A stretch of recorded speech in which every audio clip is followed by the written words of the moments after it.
તો કેમ છો મિત્રો, હું છું તમારો મિત્ર યજ્ઞદીપ દવે વ્લોગર। આજે તો જો અત્યારે તો હું રસ્તા ઉપર આવી ગયો છું।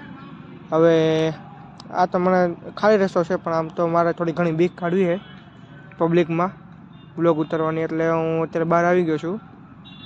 અત્યારે જો આપણા આગળ જે મંદિર દેખાય ને એ મંદિર આપણે જવાનું છે। આ મંદિર દેખાય ને ત્યાં આપણે જવાનું છે। મંદિર છે આપણે અહીંયા અડાલજમાં, મસ્ત મજાના વોટરફોલ છે। क्या बोला तूने? જાય અત્યારે આપણે પછી તો આપણે ચંપલ મૂકીને ઉપર પહોંચી ગયા, અને પછી જોયું તો અત્યારે તો મંદિરમાં રિનોવેશનનું કામ થોડું ઘણું શરૂ હતું। જોવો અત્યારે તો આ મંદિરમાં અત્યારે રિનોવેશનનું કામ શરૂ છે। આવી ગયું ત્રિમંદિર। તો અહીંયા છે આપણે ત્રિમંદિરમાં કોઈ પણ શિવલિંગ છે કે કોઈ પણ મૂર્તિ છે એને તમારે નજીકથી સ્પર્શ કરવો હોય ને તો તમે કરી શકો છો। એક આ ત્રિમંદિરવાળાની એક આ વસ્તુ બહુ ગમે બધાને, કે કોઈ પણ ભગવાનને તમે સ્પર્શ કરી શકો છો, એ તમારા છે, બીજા કોઈના। જો આપણે આ આંટી છે એ પણ સ્પર્શ કરે છે, આ બા છે એ પણ સ્પર્શ કરે છે। પછી આ મૂર્તિ છે જે સિમંદર સ્વામી, એ ત્રિમંદિરના મેઇન સ્વામી કહેવાય એ છે। પછી અહીંયા આપણે કૃષ્ણ ભગવાનનું પણ બહુ મહત્ત્વ છે, એટલે આપણે અહીંયા ત્રિદેવ એટલે કે ત્રિમંદિરમાં આપણે કૃષ્ણ ભગવાનનો પણ સમાવેશ થાય છે।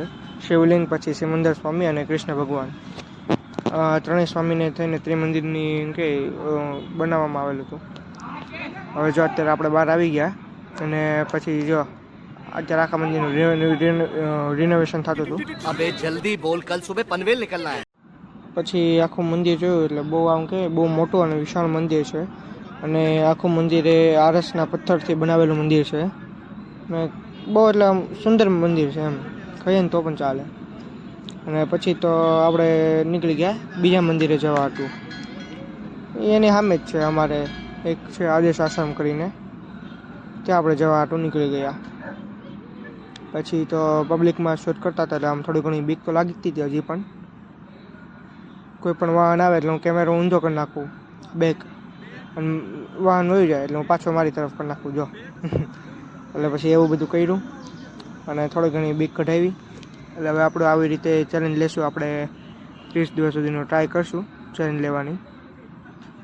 પછી જો આપણે આ જે મંદિર દેખાય ને એ મંદિર આપણે જવાનું છે। જે અત્યારે આવી ગયા, અહીંયા રામાપીરનું પણ મંદિર છે, પછી અહીંયા આપણે શનિદેવ મહારાજ છે તો એનું પણ મંદિર છે। એ શનિદેવ મહારાજ, એ પછી શનિદેવ મહારાજને પગે લાગીને કે મહાદેવને પાછા દર્શન કરવા આવી ગયા। હવે તો આપણે અહીંયા મહાદેવને દર્શન કરીશું। આપણે અહીંયા હનુમાનજી મહારાજ, અહીંયા નંદી, કે આપણે રક્ષક, પછી જો અંદર અત્યારે મંદિર આમ બંધ હોય, ખાલી તાળું ન માર્યું હોય એમ, અંદર ગયા આખું મંદિર છે। પછી આપણે હાલને પાણી ચડાવી દઈએ, અહીંયા આવ્યા છીએ તો એ પાણી ચડાવ્યું, જલાર પણ કર્યું, અને પછી એની પાછળ જ અહીંયા મહાકાળી આશ્રમ છે, એટલે આખો આ મહાકાળી માનો આશ્રમ જ છે આખો। પછી આપણે મહાકાળી માના પણ દર્શન કર્યા, જો દેખાડું આપણે આ મહાકાળી મા છે, બહુ એટલે બહુ આ મસ્ત મંદિર છે। આ પણ આશ્રમ જ છે આખો, આદેશ આશ્રમ તરીકે ઓળખાય છે, અડાલજ હાઈવે ઉપર જ છે, મહેસાણા જાવ ને એ હાઈવે ઉપર જ છે। પછી આવ્યા બહાર, પછી આપણે પહેરી લીધા બૂટ, એટલે બૂટ પહેરવા જ્યાં આવ્યો છું હું। અંદર જઈએ જો બાપુ મળે તો ઠીક છે, બાકી એમને આવતા રહેશું। અહીંયા જો આપણે એક જર્મન શેફર્ડ પણ રાખેલું છે બાપુએ, જો બોલે।